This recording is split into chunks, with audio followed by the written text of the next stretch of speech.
Good evening बच्चों। आज हम लोग पढ़ने जा रहे हैं 16th ग्रुप कह लो या ऑक्सीजन फैमिली है ना। एनसीईआरटी सामने रखेंगे, 1 to 1 वर्ड पढ़ेंगे। एनसीईआरटी ऑक्सीजन फैमिली है ना बच्चों। सबसे पहले इस फैमिली को 16th ग्रुप को ऑक्सीजन फैमिली को चाल्कोजेंस बोला जाता है। ग्रीक वर्ड है चाल्कोजेंस है ना। चाल्कोजेंस का मतलब है ओर फॉर्मिंग एलिमेंट। और जानते हैं जिनसे मैटर को एक्सट्रैक्ट किया जाता है इकोनॉमिकली एंड कन्वीनियंटली है ना। ओर फॉर्मिंग एलिमेंट्स को बोला जाता है बच्चों चाल्कोजेंस है ना। 16th ग्रुप ऑक्सीजन फैमिली, इनको चाल्कोजेंस बोला जाता है। जनरली जो हमारे ओर होते हैं बच्चों, या तो वो ऑक्साइड होते हैं या फिर सल्फाइड होते हैं। जो मेटल है ज्यादातर वो किनके साथ कंबाइंड स्टेट में मिलते हैं, या तो ऑक्सीजन के साथ। अगर ऑक्सीजन के साथ कंबाइंड स्टेट में मिल रहे हैं तो उनको ऑक्साइड बोलते हैं। सल्फर के साथ अगर कंबाइंड स्टेट में मिल रहे हैं तो सल्फाइड बोलते हैं। तो जनरली जो हमारे ओर फॉर्मिंग एलिमेंट्स हैं, जो ओर हैं, या तो वो ऑक्साइड के फॉर्म में मिलते हैं या फिर सल्फाइड के फॉर्म में मिलते हैं, और इन्हीं से हम मेटल को क्या करते हैं, ऑब्टेन करते हैं। इसीलिए इनका नाम बच्चों चाल्कोजेंस रखा जाता है। चाल्कोजेंस बोला जाता है इस फैमिली को। और अच्छा, इसमें मेंबर कौन कौन है? ऑक्सीजन है, सल्फर है, सेलेनियम है, टेलुरियम है और पोलोनियम है। इस फैमिली में कौन कौन मेंबर है बच्चों? ऑक्सीजन है, सल्फर है, सेलेनियम है, टेलुरियम है एंड पोलोनियम है। बच्चों इस फैमिली में ऑक्सीजन और सल्फर जो बच्चों दो हैं, ये नॉन मेटल है। दो ऑक्सीजन और सल्फर दो नॉन मेटल है। ऑक्सीजन और सल्फर दो नॉन मेटल है। सेलेनियम एंड टेलुरियम बच्चों ये दो सेमी मेटल कह लो या फिर मेटलॉइड कह लो। सेमी मेटल कह लो या फिर मेटलॉइड कह लो। बच्चों इस फैमिली में सिर्फ एक ही मेटल है, पोलोनियम। इस फैमिली में सिर्फ एक ही मेटल है, पोलोनियम। और बच्चों वो भी रेडियो एक्टिव है। वो भी रेडियो एक्टिव है, जिसकी हाफ लाइफ जो है बच्चों, जिसकी हाफ लाइफ है वो 13.8 डेज है। तो 16th ग्रुप को हम लोग चाल्कोजेंस कहते हैं। चाल्कोजेंस का मतलब है ओर फॉर्मिंग एलिमेंट्स होते हैं, और जिनमें से हम मेटल को एक्सट्रैक्ट करते हैं इकोनॉमिकली एंड कन्वीनियंटली। और इस केस में जो मेटल होते हैं वो कंबाइंड स्टेट में मिल रहे होते हैं, या तो ऑक्साइड बना के मिल रहे होते हैं या फिर सल्फाइड मिला के मिल रहे होते हैं। तो ऑक्साइड का मतलब है जब वो किसके साथ कंबाइन होंगे, ऑक्सीजन। फिर इसमें से मेटल को ऑब्टेन कर लेते हैं, बाकी सभी को हटा देते हैं, कंबाइन विद ऑक्सीजन। और इसमें कंबाइन विद सल्फर। क्यों बेटा बोल नहीं रहे? कंबाइन विद ऑक्सीजन और कंबाइन विद सल्फर है ना। बोलो 16th ग्रुप ऑक्सीजन फैमिली है, इनको चाल्कोजेंस कहते हैं। और चाल्कोजेंस का मतलब होता है ओर फॉर्मिंग एलिमेंट। और ओर फॉर्मिंग एलिमेंट में ये ओर ज्यादातर या तो ऑक्साइड बनाते हैं, सल्फाइड बनाते हैं। ओर का मतलब है जब ऑक्सीजन से कंबाइन करेंगे तो ऑक्साइड बनाएंगे, जब सल्फर से कंबाइन करेंगे तो सल्फाइड बनाएंगे। इस फैमिली में जो मेंबर हैं वो हैं oxygen, sulphur, selenium, tellurium and polonium. Oxygen और सल्फर दोनों बच्चों नॉन मेटल हैं। सेलेनियम एंड टेलुरियम दो मेटलॉइड है। पोलोनियम मेटल है और वो भी रेडियो एक्टिव है, जिसकी हाफ लाइफ 13.8 डेज है। इसकी स्टडी नहीं करेंगे, इसकी स्टडी नहीं करेंगे। सही है, चले आगे चले। तो पहले इतना नोट कर लो, अंडरलाइन कर लेना, ठीक है। 16th ग्रुप को चाल्कोजेंस क्यों बोला जाता है? क्योंकि ये ओर फॉर्मिंग एलिमेंट्स है ना। ये ज्यादातर हमारे जो ओर हैं वो ऑक्साइड और सल्फाइड के फॉर्म में मिलते हैं। इस फैमिली के अंदर दो सेमी मेटल हैं, सेलेनियम एंड टेलुरियम है ना। इस फैमिली के अंदर एक मेटल है, कौन? पोलोनियम, जिसकी हाफ लाइफ 13.8 डेज होती है, ठीक है। अब बच्चों मैं आपको बताऊं, oxygen, sulphur, selenium, tellurium, polonium. Oxygen atomic number 8, 16, 34, 52, 84। 8, 18, 18 और 32 का डिफरेंस होता है। 8, 18, 18 और 32 का डिफरेंस होता है। ऑक्सीजन का कॉन्फ़िगरेशन बोलो, हीलियम 2s2 2p4। सल्फर का कॉन्फ़िगरेशन बोलो, नियॉन 3s2 3p4। सेलेनियम का कॉन्फ़िगरेशन बोलो, argon 3d10 4s2 4p4। Tellurium का कॉन्फ़िगरेशन बोलो, krypton 4d10 5s2 5p4। Polonium का कॉन्फ़िगरेशन बोलो, xenon 4f14 5d10 6s2 6p4।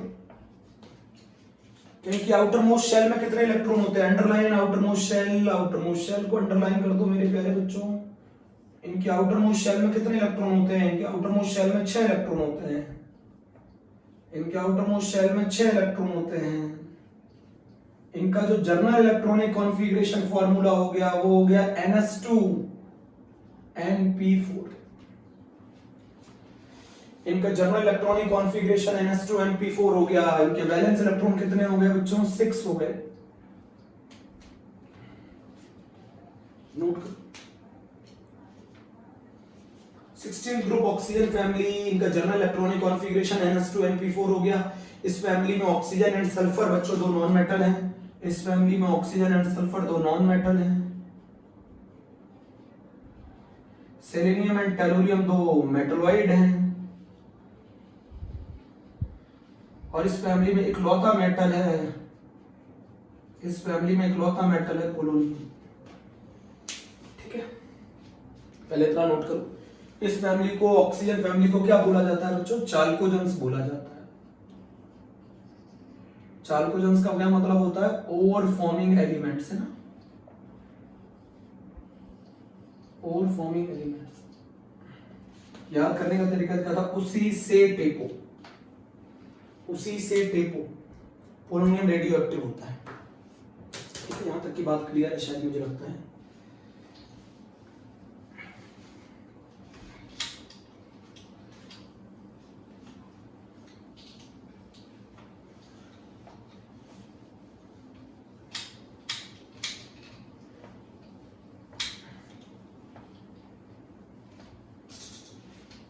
अब बच्चों यहां पर एक बहुत छोटी सी बात और समझनी है आपको कि अगर मैं इनके ऑकरेंस की बात करूं, ऑकरेंस की, है ना,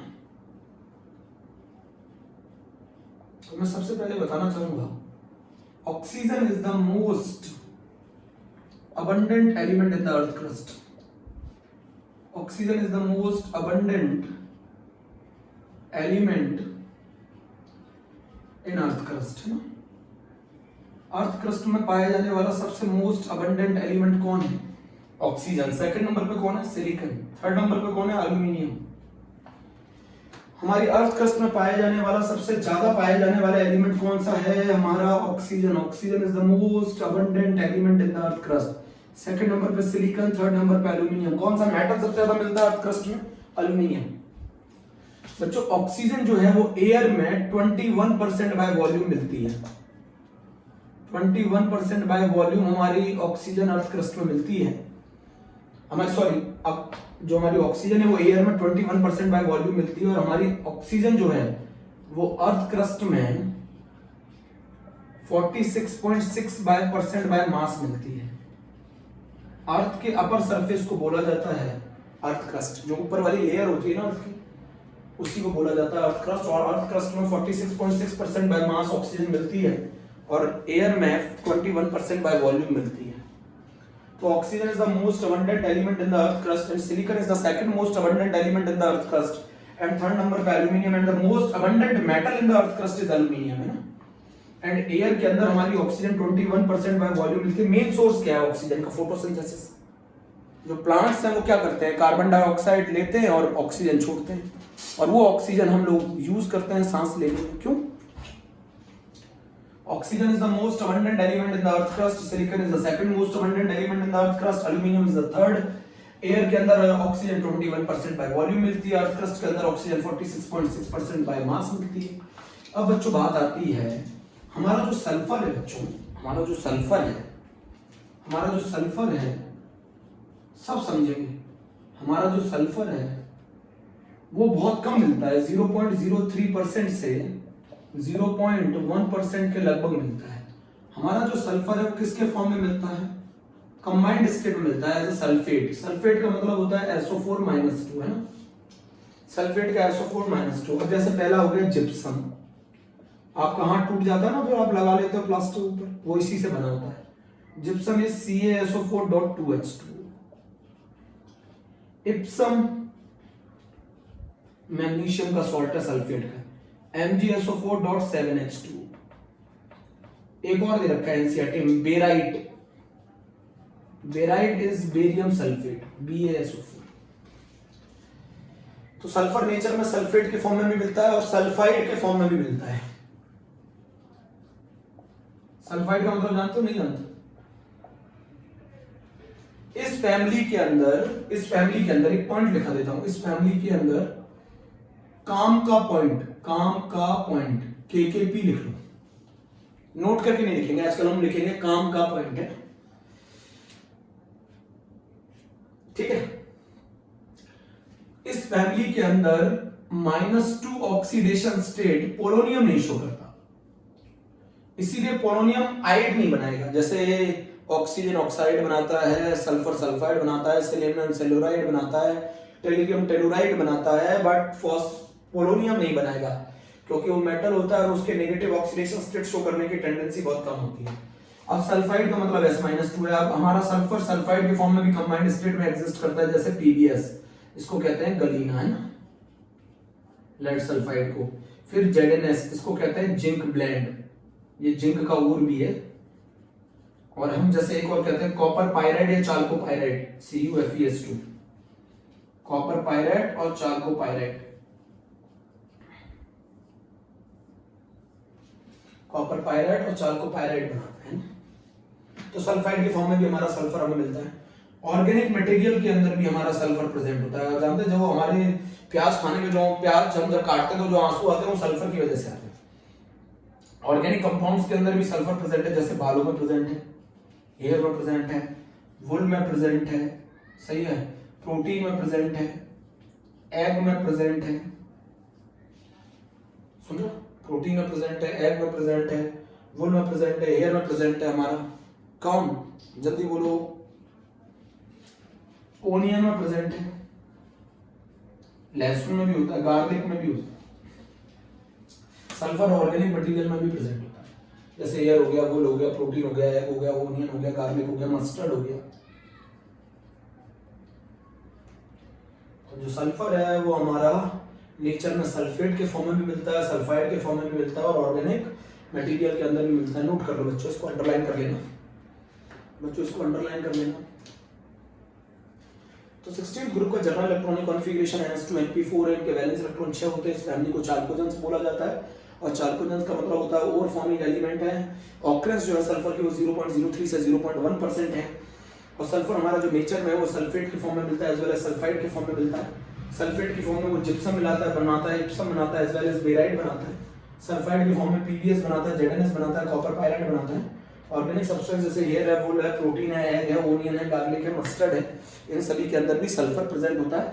और वोल्केनो के अंदर हाइड्रोजन सल्फाइड के ट्रेसेस के फॉर्म में भी हमारा सल्फर प्रेजेंट होता है।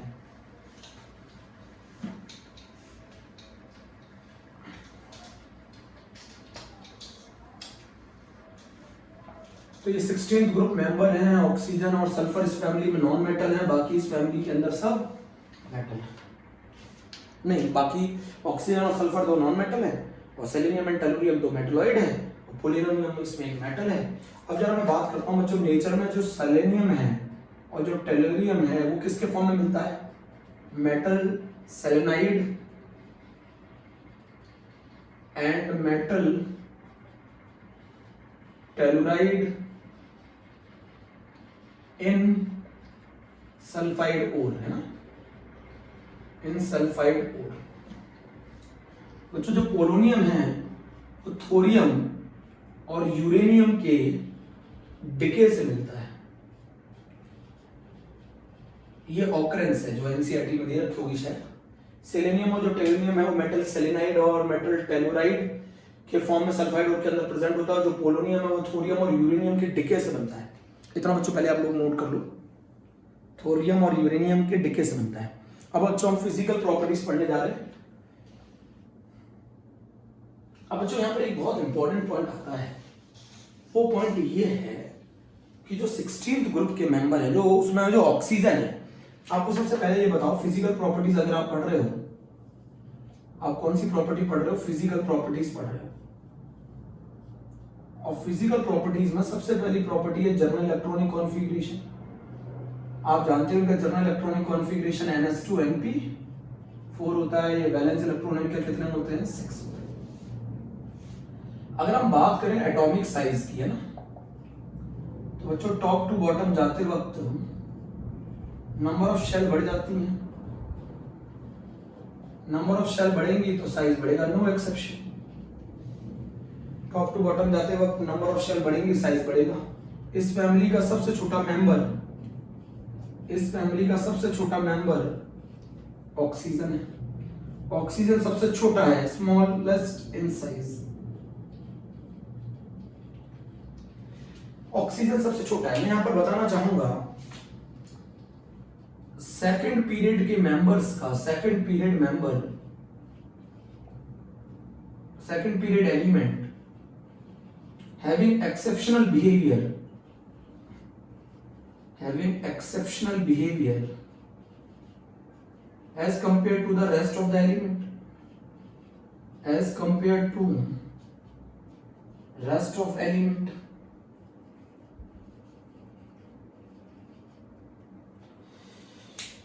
फिजिकल प्रॉपर्टीज में जनरल इलेक्ट्रॉनिक कॉन्फ़िगरेशन NS2Np4 है, वैलेंस इलेक्ट्रॉन 6 हैं।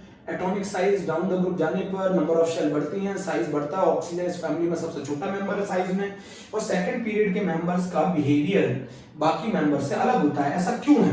क्योंकि सेकंड पीरियड के मेंबर्स के पास सिर्फ एक s ऑर्बिटल होता है और एक p ऑर्बिटल होता है। जब टोटल मिला के कितने ऑर्बिटल होते हैं इनके पास? 4 ऑर्बिटल होता है। इनके पास कोई वैकेंट d ऑर्बिटल नहीं होता, नो वैकेंट d ऑर्बिटल। इसीलिए ये लोग मैक्सिमम कितने कोवेलेंट बॉन्ड बना सकते हैं, मैक्सिमम कोवेलेंसी कितनी शो कर सकते हैं? ऐसा नहीं सभी, बट बताओ मैक्सिमम कोवेलेंसी कितनी शो कर सकते हैं? 4। अभी आपने पढ़ा था नाइट्रोजन मैक्सिमम कितनी कोवेलेंसी शो करता है? 4।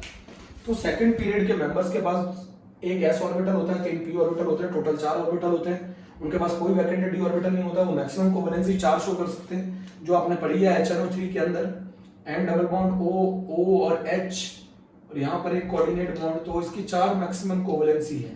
नाइट्रोजन की मैक्सिमम कोवेलेंसी 4 है। ऐसा नहीं कि ऑक्सीजन की मैक्सिमम कोवेलेंसी 4 है, बट मैं आपको ये बताना चाहता हूँ कि सेकंड पीरियड के मेंबर का बिहेवियर सबसे अलग होता है। इसको सेकंड पीरियड के मेंबर अपने फैमिली मेंबर में सबसे ज्यादा छोटे होते हैं साइज में, उनकी इलेक्ट्रोनेगेटिविटी ज्यादा होती है, उनके पास कोई वैकेंट d ऑर्बिटल नहीं होता, वो मैक्सिमम कोवेलेंसी सिर्फ 4 तक शो कर सकते हैं। नोट किया? एटॉमिक साइज की कहानी होगी। फिजिकल प्रॉपर्टीज में जनरल इलेक्ट्रॉनिक कॉन्फ़िगरेशन, बच्चों नोट कर लो। जनरल इलेक्ट्रॉनिक कॉन्फ़िगरेशन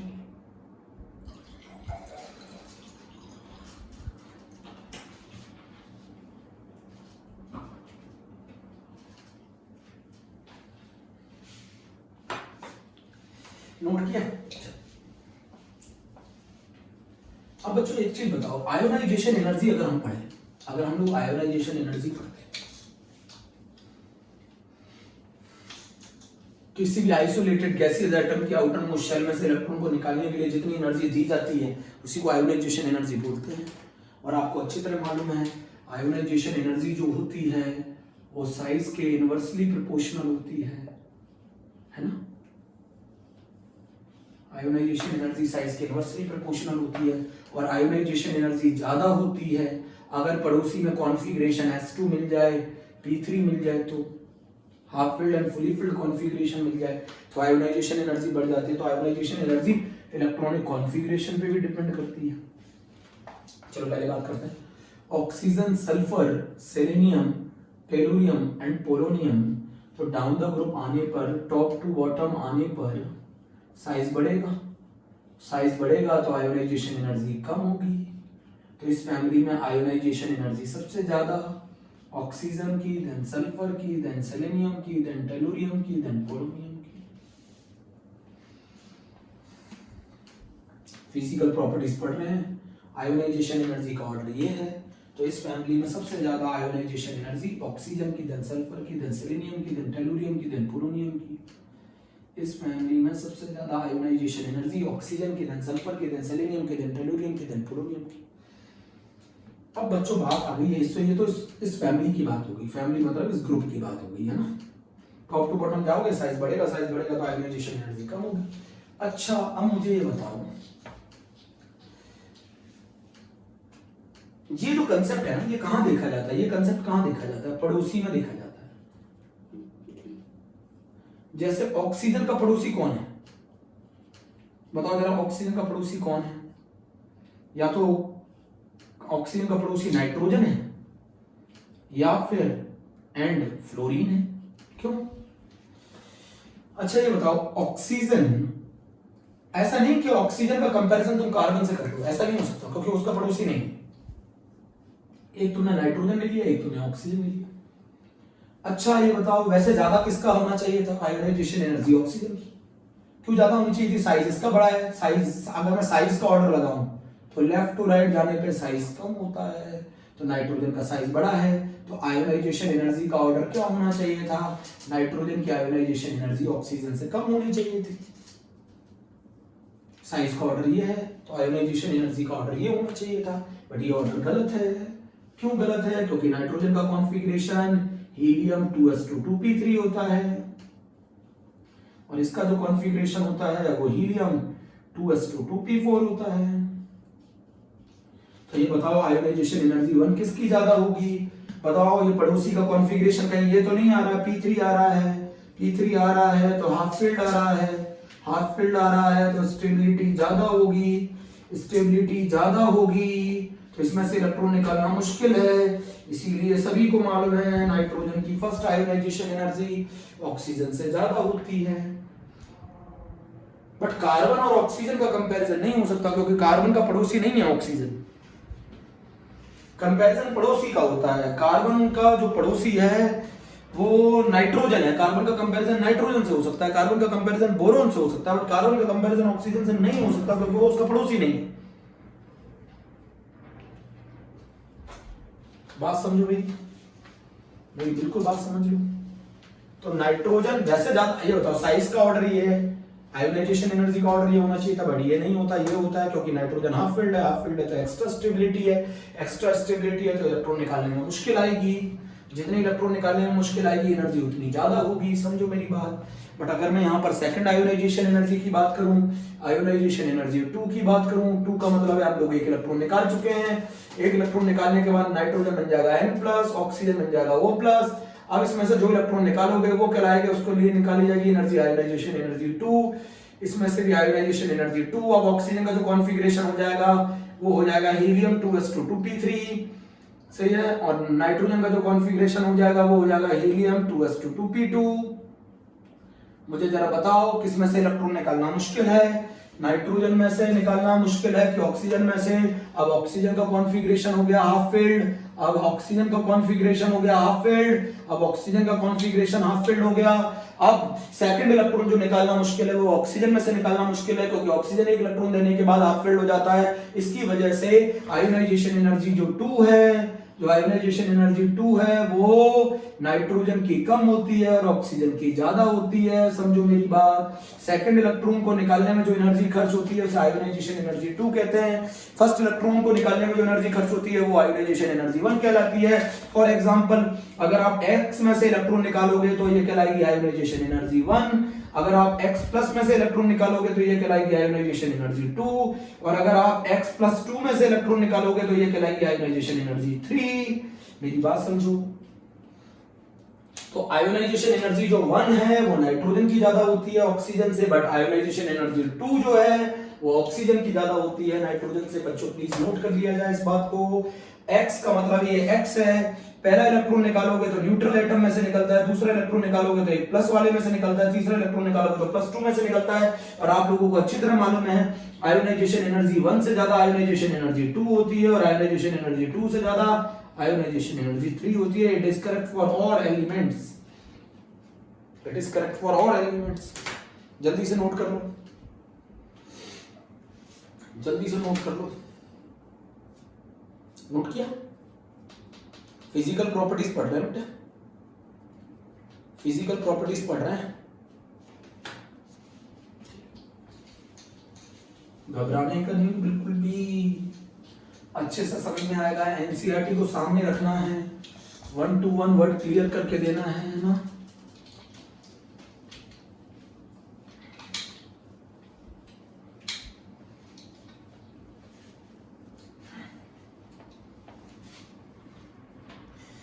बच्चों अब बात आती है इलेक्ट्रोनेगेटिविटी की। आपको अच्छी तरह मालूम है इलेक्ट्रोनेगेटिविटी किसी की tendency to attract the shared pair of electron, अपनी तरफ अट्रैक्ट करने की जो टेंडेंसी है इलेक्ट्रोनेगेटिविटी की। अगर हम पॉलिंग स्केल के हिसाब से बात करें तो पॉलिंग स्केल के हिसाब से एनसीईआरटी बताती है oxygen is the second most electronegative element in the periodic table.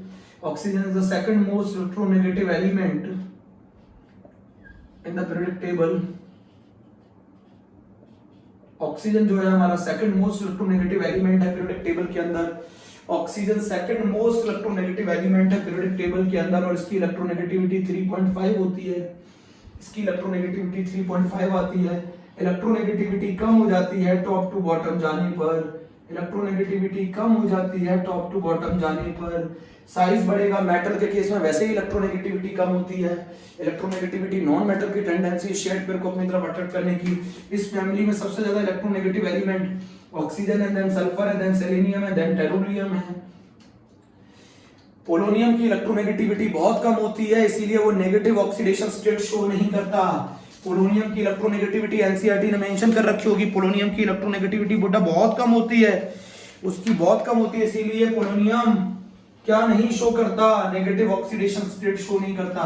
तो कोई पूछ ले कि पोलोनियम नेगेटिव ऑक्सीडेशन स्टेट क्यों शो नहीं करता, उसका रीजन है क्योंकि इसकी इलेक्ट्रोनेगेटिविटी काफी कम होती है।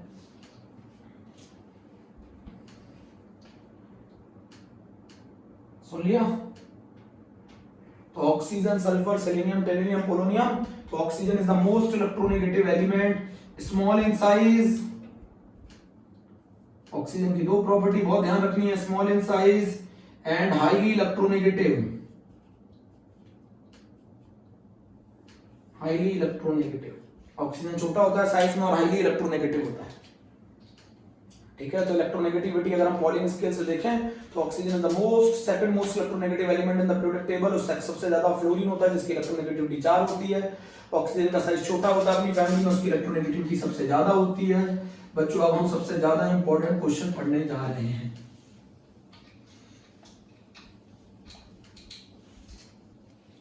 सबसे ज्यादा इंपॉर्टेंट क्वेश्चन पढ़ने जा रहे हैं और वो क्वेश्चन है इलेक्ट्रॉन गेन एंथैल्पी। देखो मैं एक चीज समझा दूं, इलेक्ट्रॉन गेन एंथैल्पी जितनी नेगेटिव होगी, जितनी नेगेटिव होगी, इलेक्ट्रॉन के लिए अफिनिटी उतनी ज्यादा होगी। इलेक्ट्रॉन के लिए लगाव, इलेक्ट्रॉन के लिए अफिनिटी उतनी ज्यादा होगी। इलेक्ट्रॉन के लिए अफिनिटी ज्यादा होगी। मेरी बात नहीं सुन रहे? किसी भी न्यूट्रल आइसोलेटेड गैसियस एटम के द्वारा इलेक्ट्रॉन को एक्सेप्ट करने के बाद एनायन में कन्वर्ट हो जाने पर जितना भी एनर्जी का चेंज आता है उसको इलेक्ट्रॉन गेन एंथैल्पी कहते हैं। वो नेगेटिव भी हो सकता है, पॉजिटिव भी हो सकता है। क्यों नेगेटिव और पॉजिटिव हो सकता है? कुछ केसेस में ये पॉजिटिव भी होगा, कुछ केसेस में ये नेगेटिव भी हो सकता है। ये एनर्जी रिलीज भी हो सकती है, ये एनर्जी एब्जॉर्ब भी हो सकती है। ये प्रोसेस एक्सोथर्मिक भी हो सकता है, ये एंडोथर्मिक भी हो सकता है। बट मैंने जो पॉइंट लिखा है वो बहुत इंपॉर्टेंट है, जितनी नेगेटिव होगी इलेक्ट्रॉन के लिए अफिनिटी उतनी ज्यादा होगी। मतलब जिसकी इलेक्ट्रॉन गेन एंथैल्पी जितनी ज्यादा नेगेटिव होगी, जितनी ज्यादा रिलीज होगी, वो उतना ज्यादा खुश होगा। उतना ज्यादा खुश होगा मतलब उतना ज्यादा लगाव शो करेगा किसके लिए? इलेक्ट्रॉन के लिए। इलेक्ट्रॉन अफिनिटी जितनी कम होगी, इलेक्ट्रॉन अफिनिटी जितनी कम होगी, इसका मतलब उतनी कम एनर्जी रिलीज करेगी।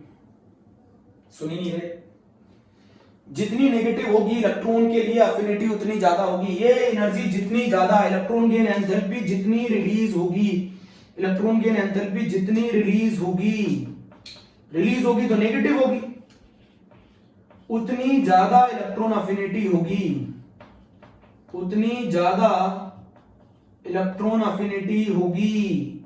समझो मेरी बात को।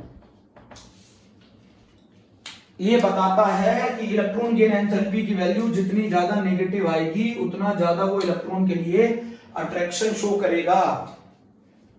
इसको आप इलेक्ट्रॉन गेन एंथैल्पी 1 भी कह सकते हो क्योंकि पहला एटम इलेक्ट्रॉन एक्सेप्ट कर रहा है। सुन रहे हैं मेरी बात? सुनो, जितनी रिलीज होगी उतनी ज्यादा। बट बेटा इसमें मेजर एक्सेप्शन है, मेजर। मेरी बात सुन लो, यही क्वेश्चन आता है, मेजर एक्सेप्शन है। थर्ड पीरियड की electron gain enthalpy more negative होती है as compare to second period element. ऐसा क्यों होता है, बहुत इंपॉर्टेंट है। थर्ड पीरियड की electron gain enthalpy more negative होती है as compare to second period के एलिमेंट। अब हम इसके क्वेश्चन करते हैं। थर्ड पीरियड के एलिमेंट की electron gain enthalpy more negative होती है as compare to second period element. But बच्चों ये जो एक्सेप्शन है, ये जो कांसेप्ट है, ये सिर्फ थर्ड और सेकंड के बीच में लग सकता है, थर्ड और फोर्थ के बीच में नहीं लग सकता। ये चीज आप ध्यान रखें मेरी बात। ये एक्सेप्शन जो है ये सिर्फ थर्ड और सेकंड के बीच में लगता है। इनऑर्गेनिक केमिस्ट्री जर्नलाइज नहीं होती, मतलब जो ये कंसेप्ट आपको लगा दिया वो हर जगह नहीं लग सकता, वो हर जगह नहीं लग सकता। मेरी बात जल्दी से सुन लो, मेरी बात जल्दी से सुन लो।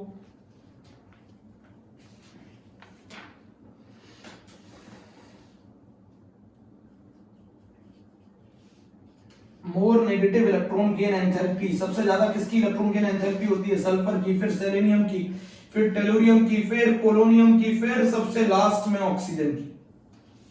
सबसे ज्यादा एनर्जी मोर नेगेटिव इलेक्ट्रॉन गेन एंथैल्पी सबसे ज्यादा किसमें होती है? एनसीईआरटी देती है। सबसे ज्यादा मोर negative electron gain enthalpy sulphur में होती है और सबसे कम ऑक्सीजन में होती है। क्या रीजन है? हमें ये रीजन जानने की जरूरत है। हमने एनसीईआरटी का टेबल देखा है।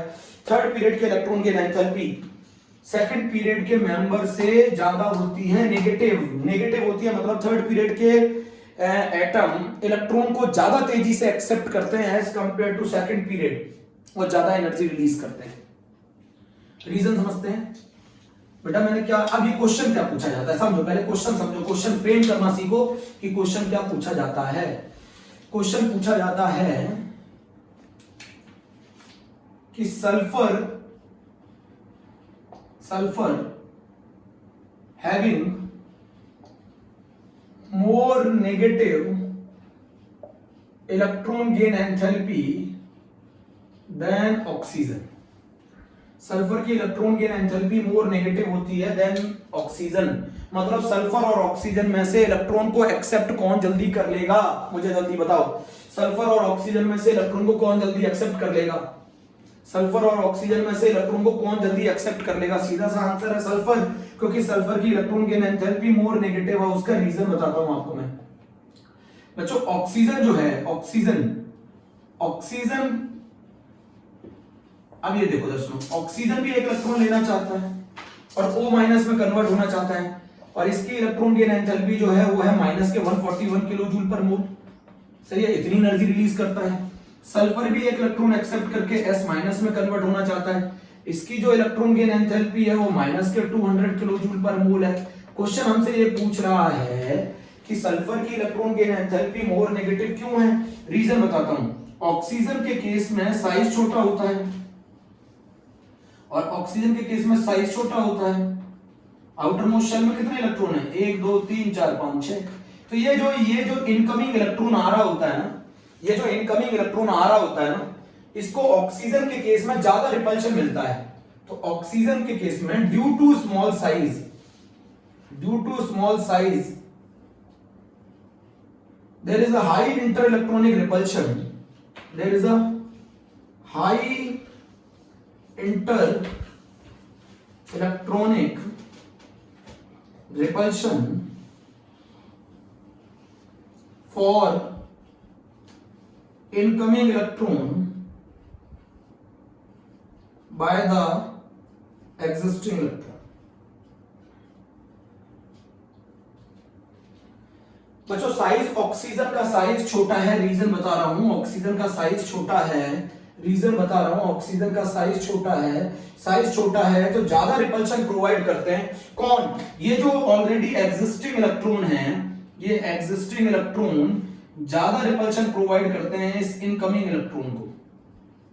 इस इनकमिंग इलेक्ट्रॉन को ये ज्यादा रिपल्शन प्रोवाइड करते हैं, और जब रिपल्शन ज्यादा होगा तो एनर्जी कम रिलीज होगी। जब रिपल्शन ज्यादा होगा तो एनर्जी कम रिलीज होगी, स्टेबिलिटी कम होगी। जब एनर्जी ज्यादा रिलीज होगी तो स्टेबिलिटी ज्यादा होगी, अट्रैक्शन ज्यादा होगा।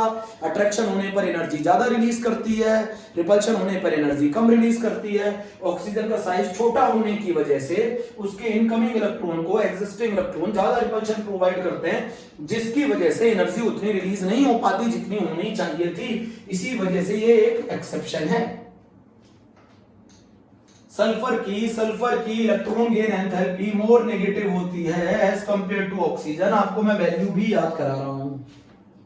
सल्फर की electron gain enthalpy more negative होती है। आप ये भी रीजन लिख सकते हैं कि सल्फर के केस में साइज बड़ा होता है, साइज बड़ा होता है, साइज बड़ा होगा, लार्ज साइज होगा, तो इंटर इलेक्ट्रॉनिक रिपल्शन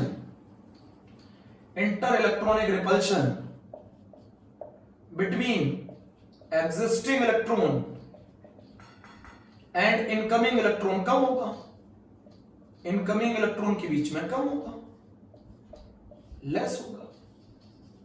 समझ गए मेरी बात को? अच्छे से समझ गए हो तो लिख लो, sulphur having more negative electron gain enthalpy than oxygen. उसका रीजन है, दो रीजन बता सकते हो। ऑक्सीजन के थ्रू बताना चाहोगे तो उसका साइज छोटा है, उसमें हाई इंटर इलेक्ट्रॉनिक रिपल्शन होता है, इलेक्ट्रॉन इलेक्ट्रॉन के बीच में ज्यादा रिपल्शन होता है। क्यों होता है? क्योंकि उसका साइज छोटा है, सल्फर का साइज बड़ा है, तो उसमें inter electronic repulsion between existing electron and incoming electron कम होता है, जिसकी वजह से सल्फर के केस में ज्यादा एनर्जी रिलीज होती है as compare to oxygen. Clear है? क्लियर है कि नहीं है?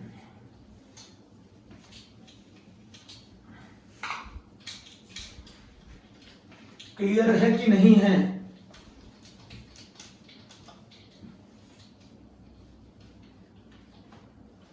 नहीं बताना चाह रहे हो बच्चों, नहीं बता रहे हो।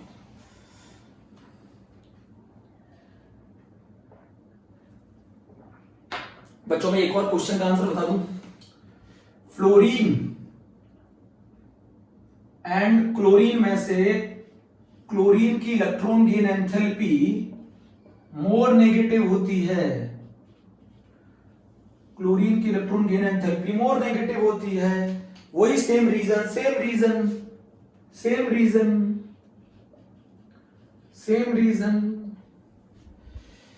क्लोरीन और फ्लोरीन में से किसकी electron gain enthalpy more negative होती है? क्लोरीन की electron gain enthalpy more negative होती है। फ्लोरीन का साइज छोटा है, इंटर इलेक्ट्रॉनिक रिपल्शन ज्यादा होगा। फिर से रीजन लिख लो, F+1 electron changes into F minus, है ना, Cl+1 electron changes into Cl minus, delta Heg electron gain enthalpy इसके केस में मोर नेगेटिव होती है, इसके केस में लेस नेगेटिव। वैल्यू याद रखने की कोई जरूरत नहीं है।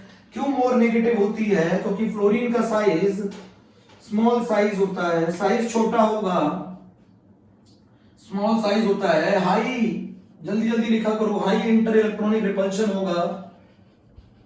भाई ज्यादा धक्का देते हैं इनकमिंग इलेक्ट्रॉन को existing electron, high inter electronic repulsion होगा। किनके बीच में होगा? Between existing and incoming electron, between existing and incoming electron. High inter electronic repulsion होगा between existing and incoming electron, जिसकी वजह से एनर्जी कम रिलीज होगी। भैया रिपल्शन करने की वजह से एनर्जी बढ़ती है, रिलीज नहीं होती।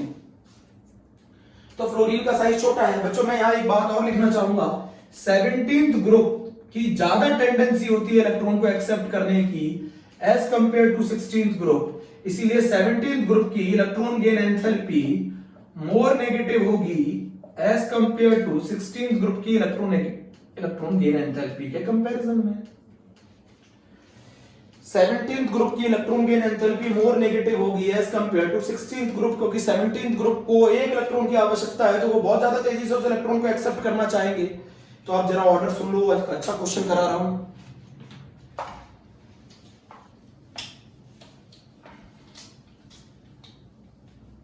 एक अच्छा क्वेश्चन करा रहा हूं। लेफ्ट टू इधर सुनो, ये मैंने लिखा फ्लोरीन क्लोरीन, ये लिखा मैंने ऑक्सीजन सल्फर, ये लिखा मैंने कार्बन सिलिकॉन, ठीक है। इनको इलेक्ट्रॉन गेन एंथैल्पी के हिसाब से लगाओ, किसकी electron gain enthalpy more negative होगी। और ये भी लिख सकते हो किसकी इलेक्ट्रॉन अफिनिटी ज्यादा होगी, तो जिसकी electron gain enthalpy more negative होती है उसकी इलेक्ट्रॉन अफिनिटी ज्यादा होती है। तो सबसे ज्यादा किसकी होगी 17th ग्रुप की, फिर किसकी होगी 16th ग्रुप की, फिर किसकी होगी 14th ग्रुप की। 15th ग्रुप तो इलेक्ट्रॉन एक्सेप्ट करना ही नहीं चाहता। क्यों नहीं करना चाहता? क्योंकि वो हाफ फील्ड है, हाफ फील्ड है तो वो स्टेबल है, स्टेबल है तो वो इलेक्ट्रॉन नहीं लेना चाहता। तो बताओ 17th में किसकी ज्यादा होगी? क्लोरीन की, क्लोरीन के बाद फ्लोरीन की, फ्लोरीन के बाद सल्फर की, सल्फर के बाद ऑक्सीजन की, फिर सिलिकॉन की, फिर कार्बन की। ये ऑर्डर होगा।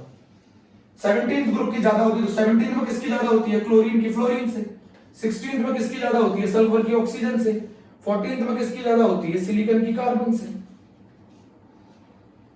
ये ऑर्डर होगा, ये ऑर्डर होगा, जल्दी से नोट कर लो।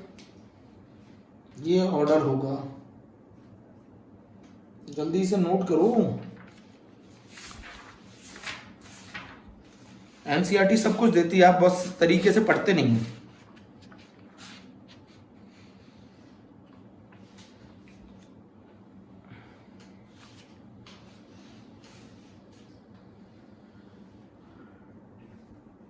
सेवनटीन्थ ग्रुप की भैया बहुत ज्यादा होती है। अभी मैंने एनसीईआरटी से देखा तो क्लोरीन की वैल्यू होती है -349, इसकी होती है -333, सल्फर की होती है -200, ऑक्सीजन की होती है -141। ठीक है, नोट कर लिया इलेक्ट्रॉन गेन एंथैल्पी। चलो अब एक और कंसेप्ट सिखा।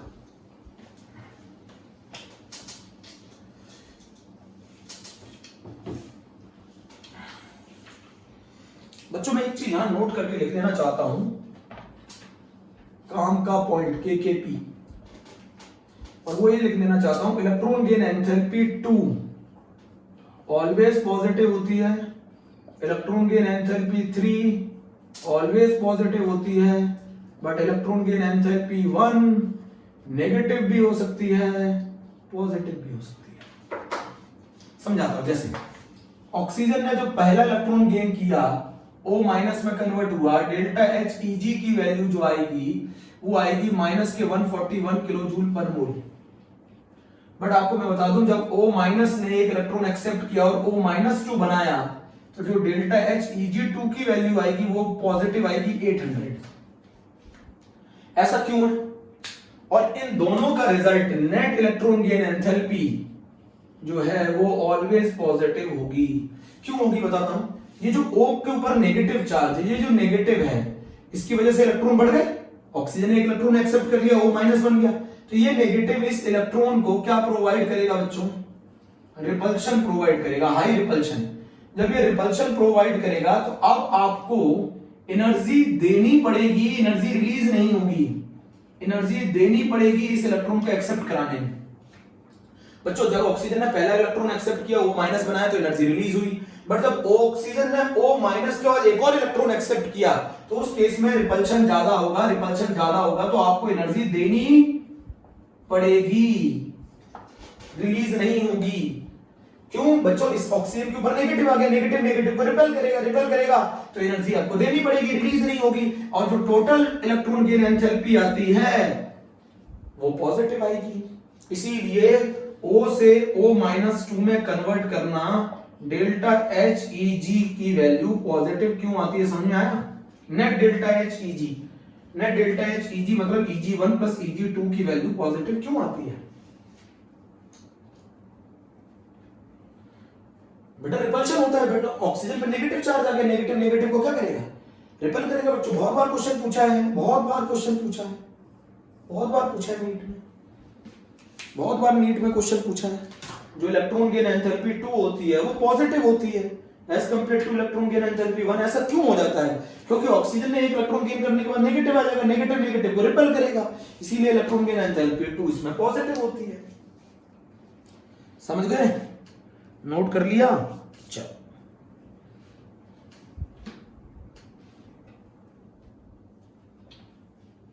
अब कहानी आती है एक और।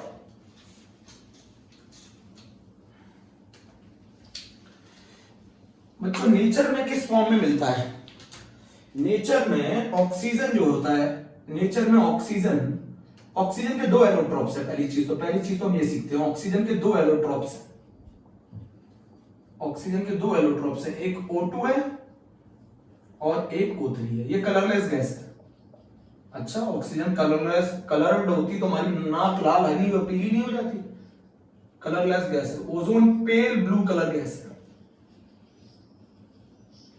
ठीक है, ऑक्सीजन के 2 एलोट्रॉप्स हैं, सल्फर के भी 2 एलोट्रॉप्स हैं, एक रोम्बिक जिसको अल्फा सल्फर कहते हैं, एक मोनोक्लिनिक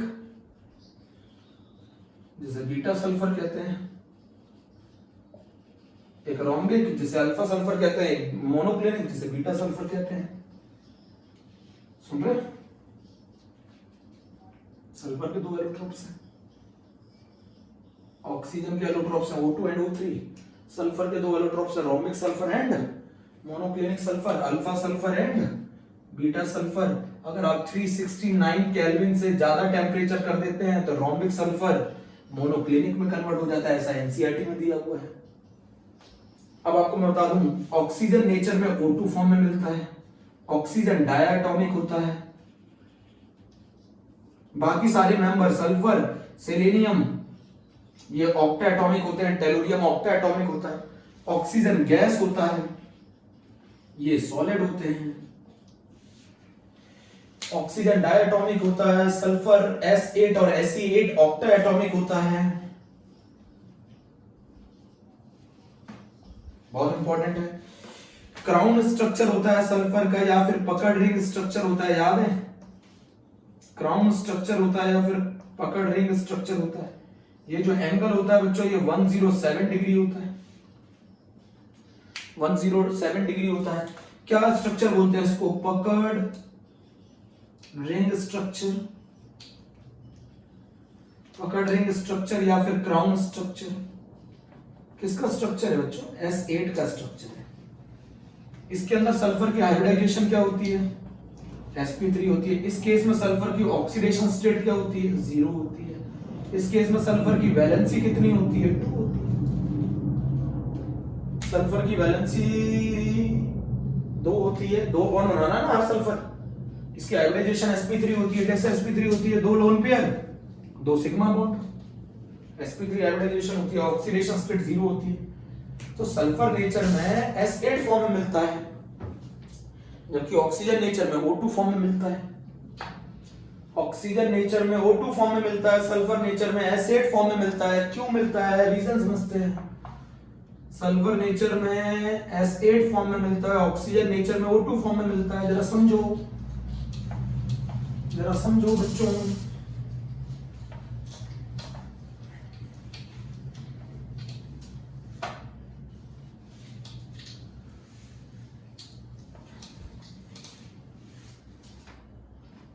बच्चों जरा बात समझो, ऑक्सीजन का साइज छोटा होता है and oxygen has an ability of, ऐसा क्वेश्चन आप पढ़ चुके हो पहले, oxygen has an ability to form p pi multiple bond. Oxygen oxygen के साथ p पाई बॉन्ड बना सकता है। इस ऑक्सीजन और इस ऑक्सीजन के बीच में p पाई बॉन्ड बन सकता है। ये सिग्मा बॉन्ड है, ये वाला बॉन्ड p पाई बॉन्ड है। क्यों ऑक्सीजन ऑक्सीजन के साथ p पाई बॉन्ड बना सकता है? क्योंकि उसका साइज छोटा है। साइज छोटा होने से क्या है? साइड वाइज ओवरलैपिंग इफेक्टिव है।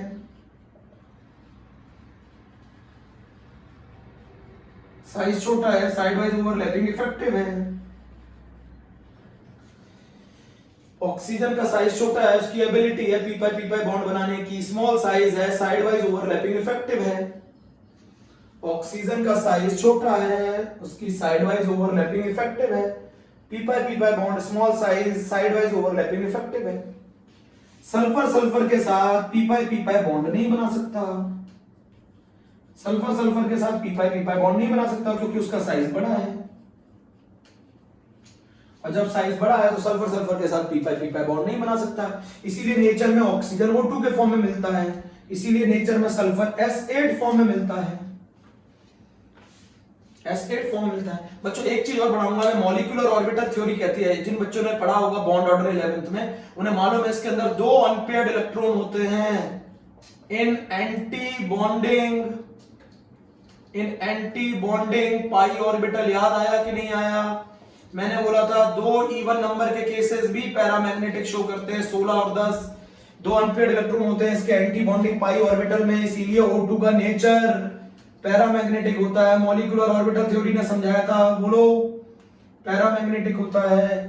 O2 का नेचर पैरामैग्नेटिक होता है बच्चों। उसके पास दो अनपेयर्ड इलेक्ट्रॉन होते हैं एंटी बॉन्डिंग पाई ऑर्बिटल में, उसके पास दो अनपेयर्ड इलेक्ट्रॉन होते हैं एंटी बॉन्डिंग पाई ऑर्बिटल में, जिसकी वजह से उसका नेचर पैरामैग्नेटिक होता है। O2 का नेचर पैरामैग्नेटिक होता है बच्चों। अच्छा एक चीज बताओ, O2 गैस क्यों होती है? क्योंकि मॉलिक्यूलर मास कम है। O2 डायटॉमिक होती है, मॉलिक्यूलर मास कम है, वैन डर वाल्स फोर्सेस का मैग्नीट्यूड कम है, वैन डर वाल्स फोर्स का मैग्नीट्यूड कम होगा तो ये गैस होगी। ऐसा क्वेश्चन आप पढ़ चुके हो, nitrogen is diatomic and phosphorus is tetratomic. अब S8 सल्फर एक लार्ज मॉलिक्यूल है, लार्ज, इसका मॉलिक्यूलर मास बहुत ज्यादा है। मॉलिक्यूलर मास ज्यादा होगा तो वैन डर वाल्स फोर्सेस का मैग्नीट्यूड ज्यादा होगा, इतना ज्यादा मैग्नीट्यूड हो जाता है कि मॉलिक्यूल क्लोज आ जाता है और ये सॉलिड फॉर्म में एग्जिस्ट करता है। तो ऑक्सीजन का नेचर डायटॉमिक होता है, सल्फर का नेचर ऑक्टाएटॉमिक होता है, क्योंकि सल्फर की एबिलिटी नहीं होती पी पाई बॉन्ड बनाने की। क्यों नहीं होती? क्योंकि उसका साइज बड़ा होता है। ऑक्सीजन की एबिलिटी होती है पी पाई बॉन्ड बनाने की, इसीलिए उसका साइज छोटा होता है। नेचर में ऑक्सीजन O2 के फॉर्म में मिलता है। O2 जो है वो दो अनपेयर्ड इलेक्ट्रॉन कंटेन करता है एंटी बॉन्डिंग पाई ऑर्बिटल में, जिसकी वजह से उसका नेचर पैरामैग्नेटिक है। डायटॉमिक होने के कारण इसका मोलर मास कम होता है, मॉलिक्यूलर मास कम होगा तो वैन डर वाल्स फोर्सेस का मैग्नीट्यूड कम होगा, ये गैस होगा। सल्फर ऑक्टाएटॉमिक है, उसका साइज बड़ा होता है, उसका मॉलिक्यूलर मास ज्यादा होता है, वैन डर वाल्स फोर्सेस का मैग्नीट्यूड ज्यादा होता है, इसीलिए ये सॉलिड होता है, इसीलिए ये सॉलिड होता है। बच्चों एक एनसीईआरटी एक क्वेश्चन पूछती है, अगर आप S8 को 1000 केल्विन पर हीट कर दोगे, बच्चों बहुत इंपॉर्टेंट क्वेश्चन है, बहुत ज्यादा इंपॉर्टेंट क्वेश्चन है, very very very very important. Sulphur S8 को अगर आप 1000 केल्विन में हीट कर दोगे वेपर स्टेट में, तो ये किस में कन्वर्ट हो जाता है? ये S2 में कन्वर्ट हो जाता है, और S2 has a similar structure as O2। अगर आप S8 को 1000 केल्विन पे हीट कर दोगे तो वेपर स्टेट में ये किस में कन्वर्ट हो जाएगा? S2, और S2 बिल्कुल किसके जैसा होता है? O2 जैसा। तो O2 के अंदर कितने अनपेयर्ड हैं? O2 के अंदर दो अनपेयर्ड इलेक्ट्रॉन हैं इन एंटी बॉन्डिंग पाई ऑर्बिटल। तो S2 के पास भी कितने होंगे? दो अनपेयर्ड इलेक्ट्रॉन होंगे इन एंटी बॉन्डिंग पाई ऑर्बिटल। तो S2 का नेचर भी कैसा होगा? पैरामैग्नेटिक होगा। S2 का नेचर भी कैसा होगा? पैरामैग्नेटिक होगा। अगर आप S8 को 1000 केल्विन पे या वेपर स्टेट में ले जाते हैं तो it will be converted into S2। S2 is similar as O2। जब O2 के पास दो अनपेयर्ड इलेक्ट्रॉन एंटी बॉन्डिंग पाई ऑर्बिटल में है, तो S2 के पास भी दो अनपेयर्ड इलेक्ट्रॉन एंटी बॉन्डिंग पाई ऑर्बिटल में होंगे। तो वेपर स्टेट में सल्फर का नेचर पैरामैग्नेटिक होता है। वेपर स्टेट में सल्फर का नेचर पैरामैग्नेटिक होता है। वेपर स्टेट में सल्फर का नेचर पैरामैग्नेटिक होता है। समझे कि नहीं समझे?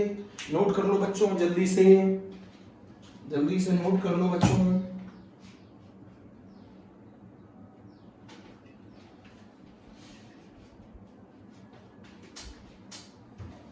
जल्दी से नोट कर लो बच्चों, जल्दी से नोट कर लो। ऑक्सीजन जो है वो डायटॉमिक क्यों होता है? क्योंकि ऑक्सीजन की एबिलिटी होती है पी पाई बॉन्ड बनाने की। सल्फर डायटॉमिक क्यों नहीं होता? क्योंकि सल्फर की एबिलिटी नहीं होती पी पाई बॉन्ड बनाने की। पी पाई बॉन्ड नहीं बना पाता सल्फर, इसीलिए सल्फर नेचर में एसिड फॉर्म में मिलता है, ऑक्सीजन नेचर में O2 फॉर्म में मिलता है। O2 के पास दो अनपेयर्ड इलेक्ट्रॉन होते हैं एंटी बॉन्डिंग पाई ऑर्बिटल में, जिसकी वजह से O2 पैरामैग्नेटिक होता है। O2 का मोलर मास कम होता है, जिसकी वजह से वैन डर वाल्स फोर्सेस का मैग्नीट्यूड कम होता है, इसलिए O2 गैस होती है। सल्फर का मोलर मास ज्यादा होता है, जिसकी वजह से वैन डर वाल्स फोर्सेस का मैग्नीट्यूड ज्यादा होता है, इसलिए सल्फर सॉलिड होता है। अगर मैं सल्फर को 1000 केल्विन पे हीट कर दूं, वेपर स्टेट में ले जाऊं, तो सल्फर S2 में कन्वर्ट हो जाता है। S2 बिल्कुल सिमिलर स्ट्रक्चर होता है O2 जैसा, जिसके अंदर दो अनपेयर्ड इलेक्ट्रॉन होते हैं एंटी बॉन्डिंग पाई ऑर्बिटल में, इसीलिए सल्फर का नेचर पैरामैग्नेटिक होता है।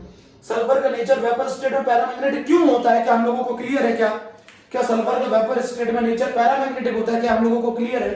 किस लिए क्लियर है? क्योंकि सल्फर वेपर स्टेट में कन्वर्ट हो जाता है S2 में, और S2 बिल्कुल सिमिलर स्ट्रक्चर होता है O2 जैसा, जिस सब O2 के अंदर दो अनपेयर्ड इलेक्ट्रॉन एंटी बॉन्डिंग पाई ऑर्बिटल में, तो सल्फर के अंदर भी दो अनपेयर्ड इलेक्ट्रॉन होंगे एंटी बॉन्डिंग पाई ऑर्बिटल में, इसीलिए सल्फर पैरामैग्नेटिक होता है। O2 डायटॉमिक होता है क्योंकि ऑक्सीजन की एक एबिलिटी होती है पी पाई बॉन्ड बनाने की, सल्फर की एबिलिटी नहीं होती पी पाई बॉन्ड बनाने की, क्योंकि उसका साइज बड़ा होता है, इसीलिए सल्फर नेचर में S8 फॉर्म में मिलता है, लार्ज साइज हो जाता है, वैन डर वाल्स फोर्सेस का मैग्नीट्यूड ज्यादा हो जाता है, इसलिए सॉलिड होता है। O2 डायटॉमिक होता है, मोलर मास कम होता है, वैन डर वाल्स फोर्सेस का मैग्नीट्यूड कम होता है, गैस होता है।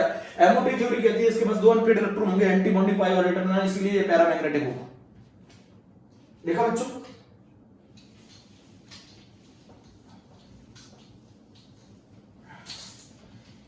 जल्दी से नोट कर लो।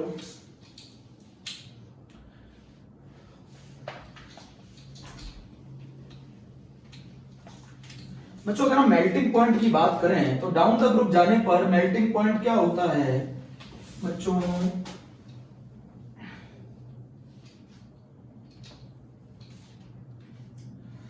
डाउन द ग्रुप जाने पर मेल्टिंग पॉइंट और बॉइलिंग पॉइंट बढ़ता है बच्चों। टेबल देखेंगे, डाउन द ग्रुप जाने पर मेल्टिंग एंड बॉइलिंग पॉइंट बढ़ता है, एक्सेप्ट, एक्सेप्शन है इसमें, एक एक्सेप्शन है, सेलेनियम का मेल्टिंग पॉइंट और बॉइलिंग पॉइंट पोलोनियम से ज्यादा होता है। बस इसको ध्यान रखना होता है, बाकी नहीं करना। Melting and boiling point down the group जाने पर बढ़ता है, एक्सेप्शन है, सेलेनियम का मेल्टिंग पॉइंट और बॉइलिंग पॉइंट पोलोनियम से ज्यादा होता है। पूछा नहीं जाता बच्चों, पूछा नहीं जाता। आज के लिए बहुत है इतना, आज के लिए बहुत है, बोलो आज के लिए बहुत है, ठीक है, इतना कर लेना है। बाकी एनसीईआरटी से 1 to 1 लाइन में भेजूंगा। बच्चों एक और क्वेश्चन का आंसर बता दूं, देखो डायरेक्ट क्वेश्चन पूछ ले, एक क्वेश्चन और करा देता हूं। एक question, fluorine is more electronegative, बहुत सारे बच्चे गड़बड़ करते हैं। Fluorine is more electronegative than oxygen, fluorine is more electronegative than oxygen, but oxygen form large number of compound than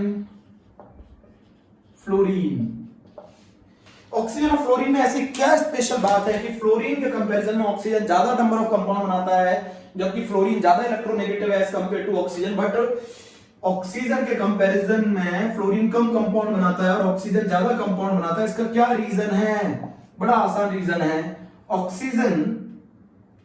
Oxygen has an ability of forming p pi multiple bond। Oxygen p pi multiple bond बना सकता है, जबकि fluorine के साथ single bond बना सकता है, वो p pi multiple bond नहीं बना सकता। इसीलिए ऑक्सीजन ज्यादा कंपाउंड बनाता है एज कंपेयर टू फ्लोरीन। मान लो, जल्दी से सुनो, मान लो मैंने क्या बोला, अगर मान लो मुझे MnO4 माइनस बनाना हो तो Mn double bond O double bond O double bond O और O माइनस। अगर इसके अंदर Mn की ऑक्सीडेशन स्टेट +7 आ रही है, MnO4 माइनस है, अगर मैं ये फ्लोरीन से शो करने की कोशिश करूंगा तो मुझे कितने फ्लोरीन जोड़ने पड़ेंगे? 7 फ्लोरीन जोड़ूंगा तो स्टीरिक हिंड्रेंस काफी ज्यादा आ जाएगी। स्टीरिक हिंड्रेंस ज्यादा आ जाएगी तो 7 फ्लोरीन जुड़ नहीं पाएंगे, स्टीरिक हिंड्रेंस आ जाएगी ना, रिपल्शन होने लगेगा, स्टीरिक रिपल्शन। अरे भैया 7 फ्लोरीन एटम जोड़ोगे तो रिपल्शन होने लगेगा। भाई यहां पर कितने ऑक्सीजन एटम को जोड़ना पड़ा? 1 2 3 4 से काम चल गया। बट अगर ये चीज आप फ्लोरीन से शो कर रहे होते तो कितने फ्लोरीन चाहिए होते? 7 फ्लोरीन जोड़ोगे, रिपल्शन बहुत ज्यादा हो जाएगा, झगड़ा बहुत ज्यादा हो जाएगा, झगड़ा बहुत ज्यादा हो जाएगा तो स्टेबिलिटी कम हो जाएगी। तो ऑक्सीजन की ऐसी क्या बात है जो फ्लोरीन पर हावी हो जाती है, जिसके कारण ऑक्सीजन ज्यादा कंपाउंड बनाता है एज कंपेयर टू फ्लोरीन? और वो है कि ऑक्सीजन की एबिलिटी होती है मल्टीपल बॉन्ड बनाने की, जबकि फ्लोरीन की एबिलिटी मल्टीपल बॉन्ड बनाने की नहीं होती। इसीलिए ऑक्सीजन जो है वो ज्यादा कंपाउंड बनाता है as compare to fluorine. Please बच्चों नोट कर लो। ओके बच्चों, थैंक यू बच्चों, गॉड ब्लेस यू बच्चों।